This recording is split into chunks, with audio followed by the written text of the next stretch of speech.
দেখো ভাই, নির্বাচন নিয়ে তো লাফালাফি করতেছো, নির্বাচনের ইতিহাস জানো? কেউ যদি এরকম প্রশ্ন করে, যদি না বলতে পারো তাহলে কিন্তু লজ্জার ব্যাপার।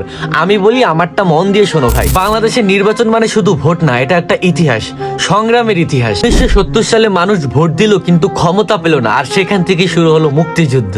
1973 সালে স্বাধীন দেশের প্রথম ভোট, স্বপ্ন ছিল নতুন একটা বাংলাদেশ গড়ার। তারপরে এলো সামরিক শাসন, ভোট ছিল কিন্তু মানুষের বিশ্বাস ছিল না। কিন্তু 1991 সালে আবার মানুষ রাস্তায় নামলো, স্বৈরা শাসন শেষ, ফিরে এলো আবার গণতন্ত্র। 1996 সালে আসে কেয়ারটেকার সরকার ব্যবস্থা, মানুষ নিরপেক্ষ ভোটে বিশ্বাস পায়। এরপর 2001 সাল থেকে 2008 সাল পর্যন্ত ভালো নির্বাচনে অংশগ্রহণ হয়, কিন্তু 2014, 18, 24 নিয়ে বিতর্ক আর বয়কট দেখা দেয়।